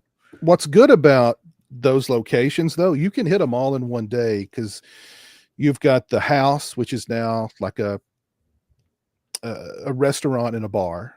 You've got the diner, or not the diner, but the gas station, which you can go grab a meal in, and the graveyard where they shot the opening isn't far away either. Oh, and I drove across the bridge from part 2 and didn't even realize it was a bridge from part 2 until later.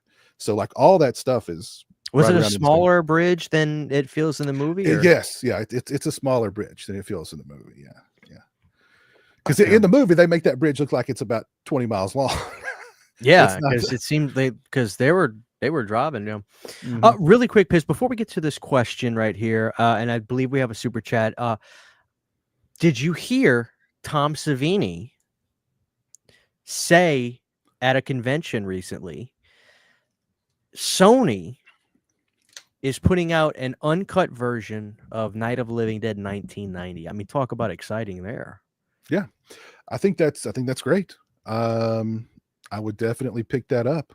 So I'm all for it. Hopefully it's got, a lot of the cut footage. Maybe we can actually get an actual Tom Savini cut of that movie. So I think that'd be interesting. I was going to show you this real quick if I can grab it. Here it is. So I'm a big Living Dead nut. I love anything Living Dead. So I had got this book. It's called Night of the Living Dead 90, the version you've never seen. And basically, they show, there's a lot of behind the scenes stuff, by the way, rest in peace, Tony Todd. Which is so sad. But every single death sequence in the movie or zombie sequence was storyboarded. And you can actually see where the cut happens in the movie and things like that. And he said that I didn't know that the footage existed, but he said that the movie is about 60 to 65% of what he originally intended now, which is just fantastic. And I'm really excited. I'm assuming you probably saw that movie back in the Blockbuster days or the mom and pop days. Oh yeah. I think I don't remember if I rented it, but I the first time, but I know I probably cable, but yeah. But that and the convention question that's coming up. When I first heard that, like my cynical brain reminded me of like when Tom Savini at a convention many years ago had said something. Somebody asked him during a Q&A about a new Friday the 13th movie, and he goes, "Well, I might be directing it." Wait, what? And he said he'd had an interview with the studio or the producers or whatever, and he was like, I might be directing it. And of course, the crowd was like, "Oh my God." And I jumped on social media immediately, and I was like, this just in from Mad Monster Party, Tom Savini is directing the next Friday the 13th. And it was so funny because I don't remember, one of the big horror websites, I don't remember which one it was, basically called me a liar and said that never happened.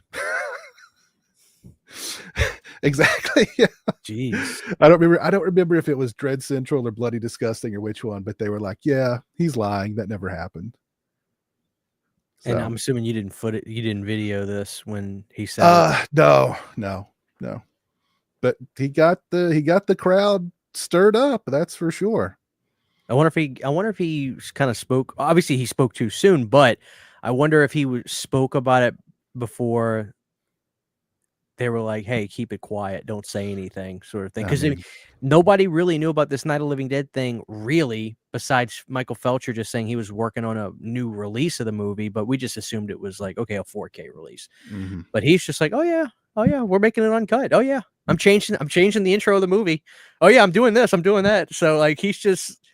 And he didn't even get asked about it at this convention. He just offered it up. He just straight up said, "Oh yeah, by the way, guys." We're doing an uncut Night of the Living Dead. I'm changing the beginning of the movie. I'm doing this. I'm doing that.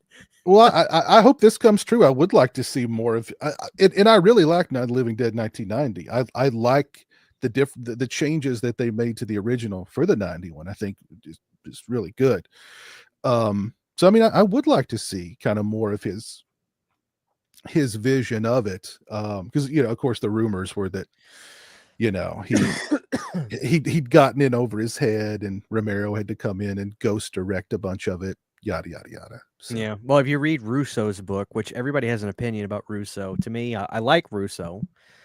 He did Midnight as well, which I love Midnight. But Russo claims he had to fight to keep Savini motivated. He said he was going through a divorce while filming the movie, and the MPAA was like, "You can't do this, you can't do this." So he basically just like, "Okay, action." Like he was just dead on set. So I don't know. There's probably a lot of theories out there, but thank you so much, Allie, for the $4.99. Great stream, fellas. But Piz, back to that question that person asked about the conventions. Did you have any that you were planning to go to this year? Yeah. So FrankenCon in Knoxville. Jeremy and I are going to be at that one. The Full Moon Tattoo and Horror Convention in Nashville. Definitely going to go to that one again this year. You're coming to that one too, right, Christian? Yeah, I see Jay in the chat, by the way. What's up, Jay?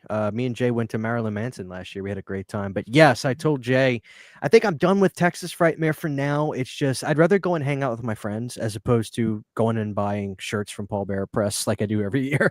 Because I don't really stand in line. So I told Jay I want to go where everybody's going. Let's go out to dinner, just have fun. I'll bring Sydney with me so she can hang out with us too. So yeah, I think I'm gonna go, or I know I'm gonna go. I'm going to go to the Full Moon one. I was a little bummed out because I thought at first it was a Charlie Band convention. Well, you never know. I'm really excited about that. Well, you never know. Charlie Band might be there. You never know. But that really is a great convention if you want to hang out with people. Just the setup is so perfect. The hotel's connected to the thing. It's all together. There's a good restaurant inside, plenty of places to hang out. It really is the perfect. And Tennessee's lovely. I've been there a number of times. You know, there's lots of good places to eat nearby and shop, and it's perfect location. So I need to get with Jay soon. I know we were going to talk about getting a suite and everything figured out. So yeah, I'm definitely going to go. I'm going to go. If anybody's watching this that wants to, come see me or Piz, we'll be at that Full Moon this year. Yeah. All right, let's see. Let's do a few more questions, Piz. Let's see. Question for both of you guys. What are some movies you haven't seen that would really surprise us? Movies you haven't seen. Well, I knocked off a few things off my list recently. Was William Friedkin's Bug. I just saw that, and No Country for Old Men. I just saw that as well, which I was amazed by both of them. Kind of a little bit more amazed by Bug, because that was Friedkin in his 60s, cranking out this insane movie like it was nothing. Yeah. Bug is good. Bug is really good. And Friedkin, I love Friedkin, and I wish he'd done more, honestly. I don't think he did a couple of not so great stuff, but most of his movies are really good. Yeah. And I love his attitude too.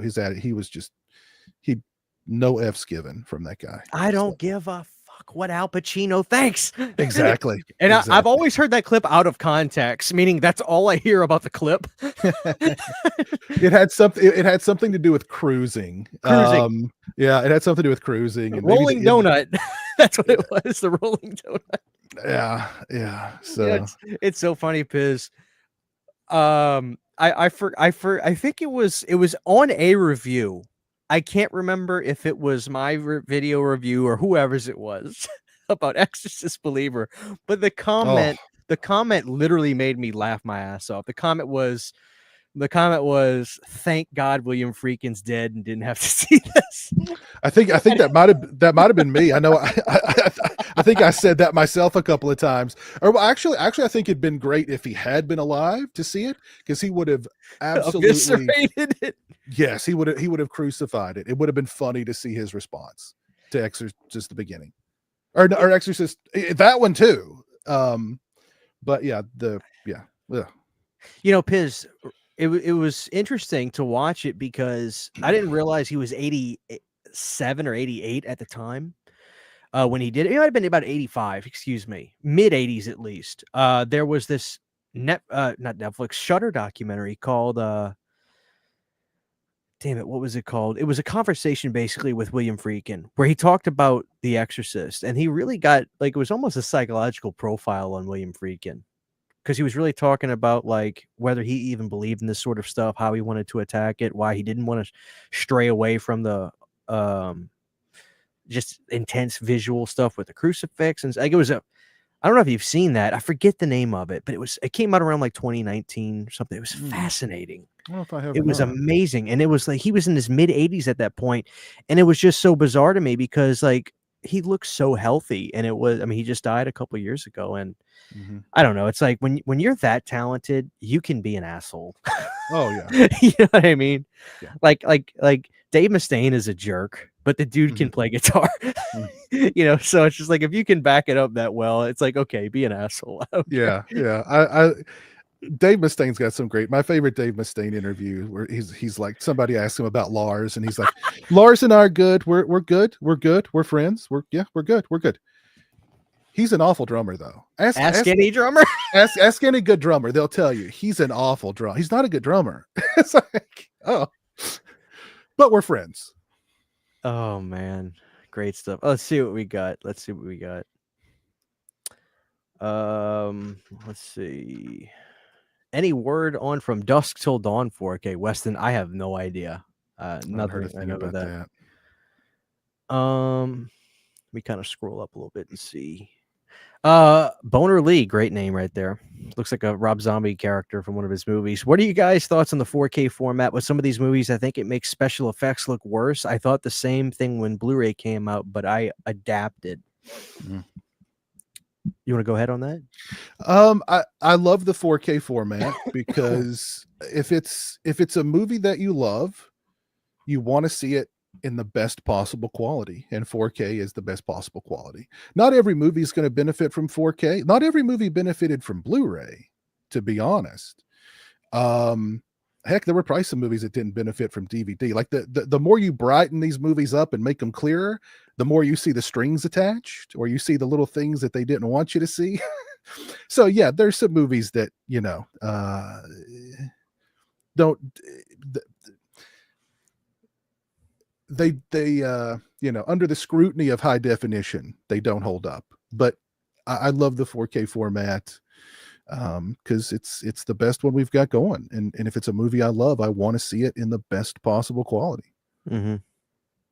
Like getting Madman on 4K, it's just so funny where you're like, well, it looks really good, but unfortunately, they didn't really shoot it that well.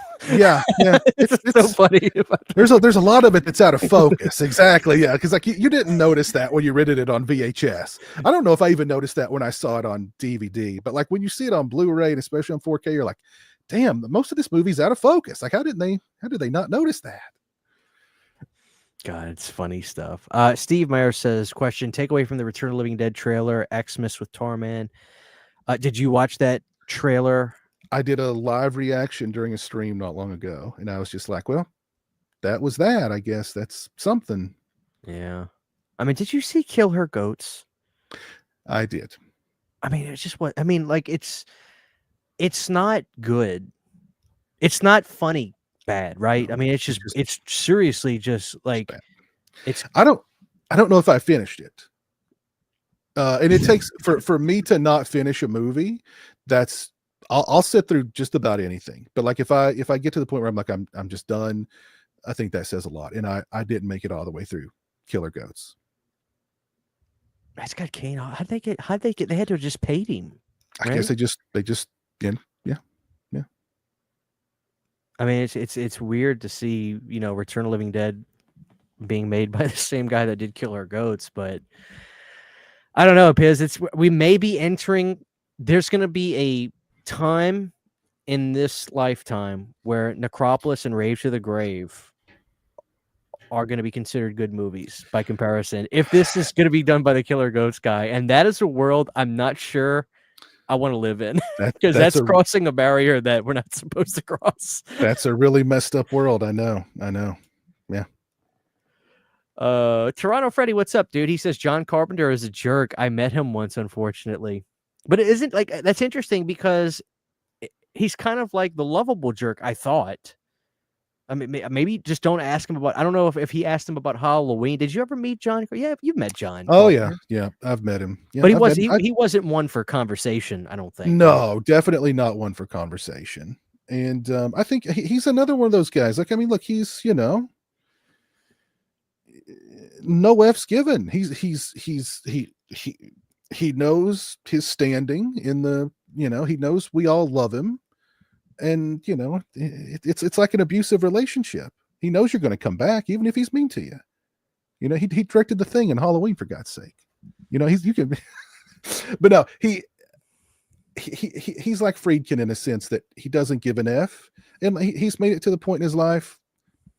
Give him his flowers. Like he's all he wants now is money. Mm-hmm. So hey, yeah. At least he doesn't cheap out on the signature. Like, let me see, I'm trying to look behind you. I mean, I see a lot of ink on there, or Sharpie. I see a lot of Sharpie on there. Yeah. So that was many years ago. But yeah, he wasn't not a lot of conversation you're going to get out of him, and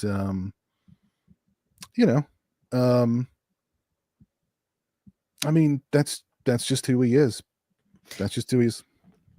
I gotta ask you, you've definitely had the chance and have been in situations where you've met a number of people from probably the original Halloween. How come you never had Tommy Lee Wallace or Nancy Loomis sign that poster? Oh, well, that one, I don't I don't want to take it down. Like, I don't want to, I just want to keep that one with Carpenter on it. And, the only opportunity I really had to get those signatures was Halloween 45, and I didn't want to fly with that thing. So, I don't know. I kind of want, it's kind of like, like I've got my Dawn of the Dead poster there signed by Romero. Nobody else is going to touch that one. Right. So, yeah. Piz, you've been to a number of conventions, and you just mentioned Halloween 45. Like, a couple people are asking me, like, Christian, you should really try to go to Halloween 45. Like, it's going to be amazing. But what's the difference? Like, is there a difference in terms of the vibe, in terms of the atmosphere between a horror convention and a Halloween convention?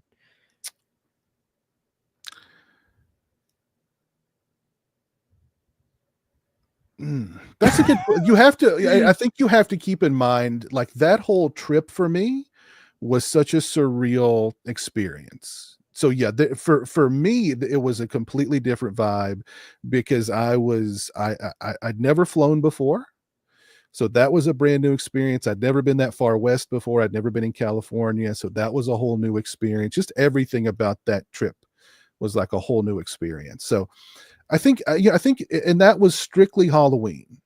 So the Halloween vibe was definitely there. Like it did feel different. It definitely felt different than just another convention.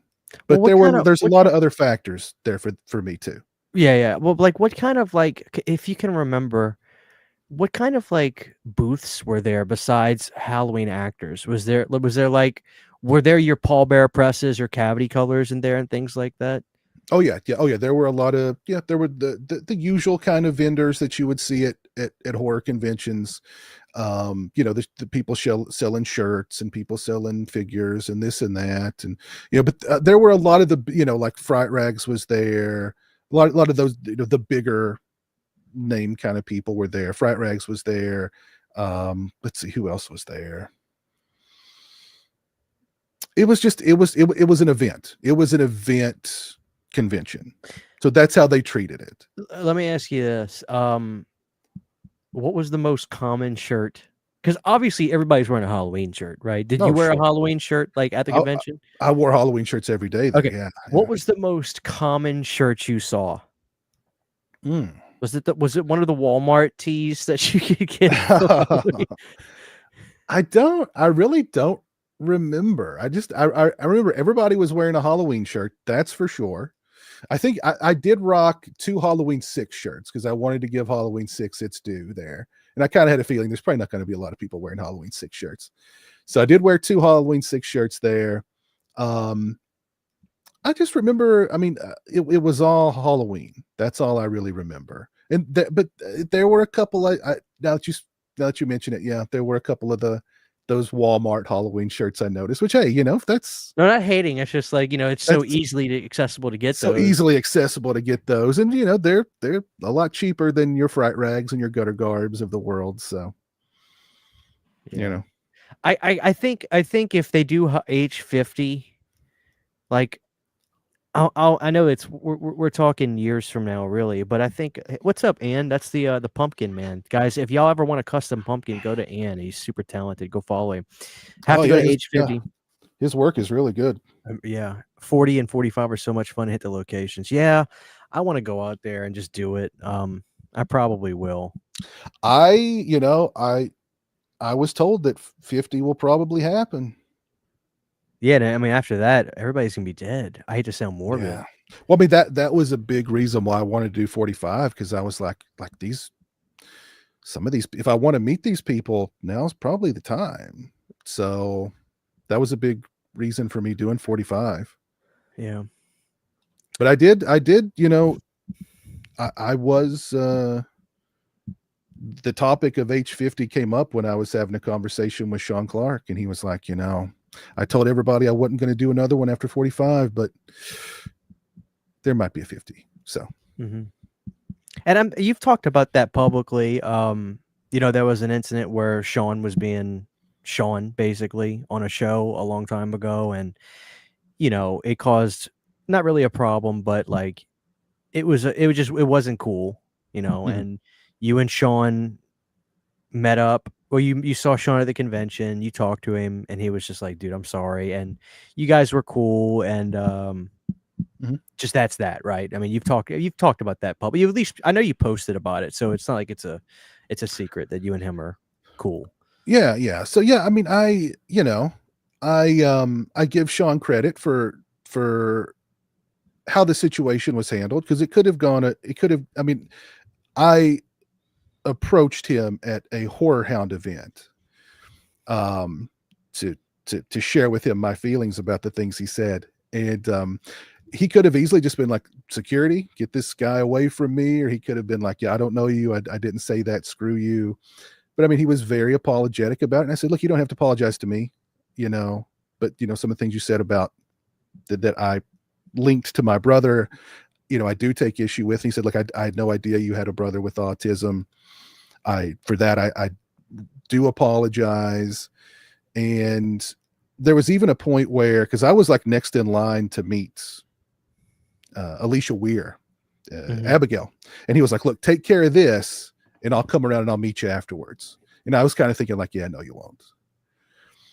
But no, as soon as I met her, got my autograph, got my photo, we was walking out, right there he was. And he had a really nice conversation with him, and we smoothed things out. And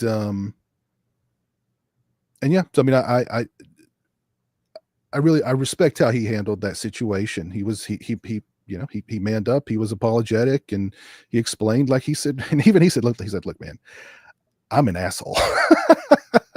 Yeah. And sometimes I say things and I don't mean the way that they come out, that they just come out that way. But yeah, it's everything's all good. Everything's all good. And we had a very nice conversation, and it was cool because there were a couple of people who came up and was like, hey, can I get a picture of both of you guys? So yeah, we've smoothed things over. He's definitely cool with me, and yeah, it's all good. Yeah, that's good, dude. There's no sense in having grudges or having, it's good that you, and it's good that you actually, or it's big on you to go up to him and approach him. And I'm sure you were nice, Oh, of course. So that's it's just good, dude. It's good to have all that stuff, water under the bridge, and have that over, because it was just a very unfortunate. It was sticky situation. And that's the thing about live streams is when you're live, You never know what's going to happen. You never know what's going to happen, you know, so, especially when you have guests on and you're live, you never know. I mean, especially when you have a guest on, you're always, you know, I mean, like, you know, when you were taking those phone calls there for a while, I think I may have even said this to you, like, dude, you know, you're playing with fire. Yeah. But you know, when you're live, things happen. So. Dude, I mean, it's just crazy. Like, and it's like, man, I have people that I know personally, black people that watch my channel, and I have these idiots that call up and say, you know what, and think it's hysterical. And I thought about doing this. I just decided not to do it, Piz, but I thought about having a stipulation. If I did those because I like doing those old school Howard Stern phone shows. Like, you can't deny it was exciting. People loved it. I still get them all like, dude, when are you going to do this call?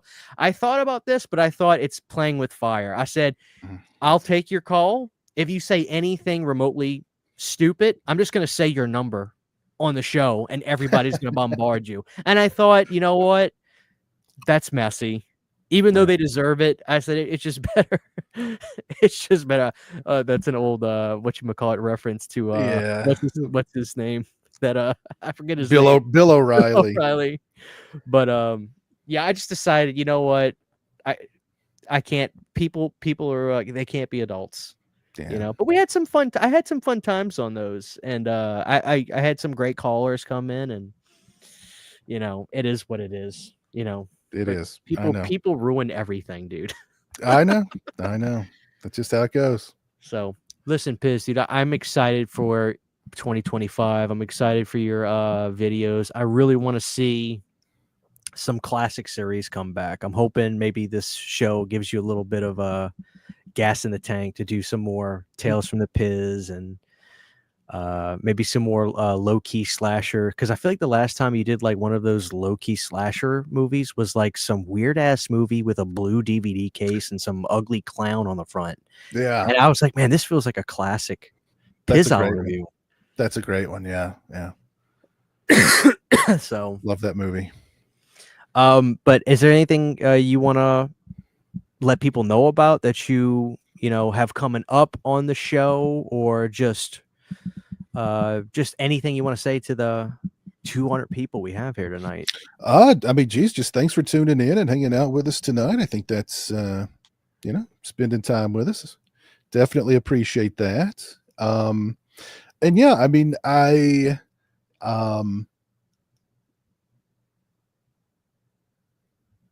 return to, yeah, I like that, Christian. A return to form in some respects. I think that's a good idea. Some good old school content. Yeah, I'm excited, dude. I've been watching you for so long, man. There's just there's eras. It's crazy to think that there's eras of Pizowell that I can compartmentalize in my head now. So but and definitely looking forward to Full Moon this year. If anybody's planning on going to Full Moon in that's in April, I think, right? I think it's in April. Something like that, yeah. April, which is good. That's about the same time as Texas Frightmare for me, which is usually when I plan my my convention. Yeah, so that's been a great convention. I've gone 2 years in a row, and last year was just a blast. So definitely looking forward to that this year. And I think Jeremy and I'll most likely be at Scarefest this year too. So yeah. So but, guys, I'm sorry. Go ahead, please. No, I was going to say thanks for having me on. I appreciate it. It's always a good time hanging out with you and shooting the bull, and appreciate it.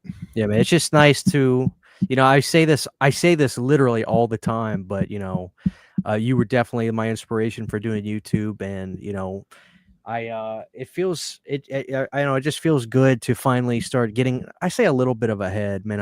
I went full steam ahead the last couple of years, and it feels good to finally see things kind of come to fruition, and everything's working now. And one of the things that you do that I always try to make it a point on my channel to make this the number one. I don't want to be looked at as a physical media reviewer channel. You know what I mean? Like, it's one thing that I noticed you did that was always, in my opinion, so important is you always talk about you never just review a Blu-ray. It's always movie first, right? Oh, of course, yeah. And I never, every time I make that a priority. If I do review something new, I always make it a point to talk about the movie. And I don't know, that's never left me, because I think that's what, I don't look at you as a physical media reviewer. Sure you do that, but I mean, now, you know, with the Jeremy videos and the story times and just, you know, you're Pizowell to me. I don't look at you as like, I mean, I love it when if it's a slasher or something, like, yeah, I know that you're gonna review it, but even then I say I want to see what Piz has to say about the movie. You know, finding out if it looks good is just a bonus to me. Oh, of course, yeah. So that's something you've never strayed away from, and so I give you a lot of credit for that. Yeah, a lot of things you've done have, if anybody watches my channel, to a fault, I do a lot of the things the way you do, because I just really like the way you've done them. So I don't think there's really anybody on YouTube like you, the way you've operated, and I just really respect that about you. Well, I appreciate that. I appreciate that very much. But yeah, I mean, the you're buying the piece of physical media for the movie first and foremost, to preserve that movie, and you know the extras are always a good bonus. You know, and I love, you know, I love my extras. I love my I love my slip cases. Oh yeah, guys, special features are. You gotta be detailed. People love that. People want to know the run times on those and who's in them and what they're talking about. And I like that too. I'm an extras guy. I love them. What I love, before you just wrap, I'll just say this for the audience. What I love is, let's just say you're reviewing Zombie on Blu-ray, like whatever it is, like the 3-disc Blu-ray Underground Zombie release. When you talk about the special features, you're very formal and you're very polite. The next feature is a documentary talking about the beginning of Zombie, and Mr. Fulci talks about, like, and you say Mr. It's just those little funny things I pick up on, and I never know if you do it yourself to just try to be like, just like that kind of British kind of humor where it's like very subtle, but if you catch it, it's fun. Like, I don't know if you do it like that or if that's just the way you do it without thinking about it, but I always get a chuckle out of, you know, Mr. Carpenter talks about this, or Mr. Fulci goes into, you know. We got to be formal. Got to be formal. Got to treat these guys with some respect, you know. So, right. You know. Thank you. Pinstripe says, I don't watch any horror channels besides Piz, and found you from Piz, and now just watching both of you. Thank you so much. And Weston says the Jeremy videos are great, which, dude, I mean, there's a section of your audience I mean, and it's not a negative thing, but I think they'd say, oh, my favorite videos are without a doubt the Jeremy videos. Oh yeah. I mean, Jeremy's just such a personality that, you know, he's, I mean, people love him, and you know, God bless him for it. He likes doing the videos. Like he literally, like, you can see him, like when you like when he thinks the camera's on, he's all about it. Oh, you created a monster now with Jeremy. I think so. Yeah. Well, everybody he talks to, he ends with peace. So it doesn't matter who it is. Peace. So. Really quick, where the hell is the 7-Up Shirley Temple review? Clearly, you guys got to do the Shirley Temple. Good question. We've got them. I've got them in the fridge. Did I spoil that? I'm sorry. No. I mean, we've got them. Let me tell you something about that Shirley Temple. Actually, I won't even say nothing. I'm gonna keep it spoiler free. Okay. All I'm gonna say is I've got a number of them in the fridge. Put it to you like that. Okay. All right. Very cool. All right, guys, listen, we're just at 2 hours. Man, it feels like we've been going. It just feels like we've been hanging out at the bar all night, just catching up, which is awesome. Piz, it's just another year, man. It's another year for us, and I'm excited to see the things you do on the channel, and looking forward to the interviews and just the fun videos, and inevitably the fun memories that you'll leave for a lot of people, including me and Sydney. So cheers to a new year, man. I hope it's going to be a great one. And for everybody watching, this is the start of another year, and things change in life, but thankfully a constant for 16 years has been Piz. And There you go. don't take that for granted, people. It's not a lot of people that have continued to do what Piz does. So show him some love, show him some appreciation. And if for some reason, if you haven't subscribed to Piz and you're watching this channel, listen, without that guy, there is no Planet CHH. It's just not. So go over and check Piz out, and you'll love his channel. That I can promise you. So with that, guys, I'm going to say thank you all for hanging out. This was a sensational show, in my opinion. I had a great time. And if you're watching the replay, please remember to drop a like and go check out Piz's channel if for some reason you don't know him. But for now, we're going to say good night. God bless you guys. And Piz, I'll let you say the goodbye. You can end this for us. You guys take care, be well, and until next time, peace.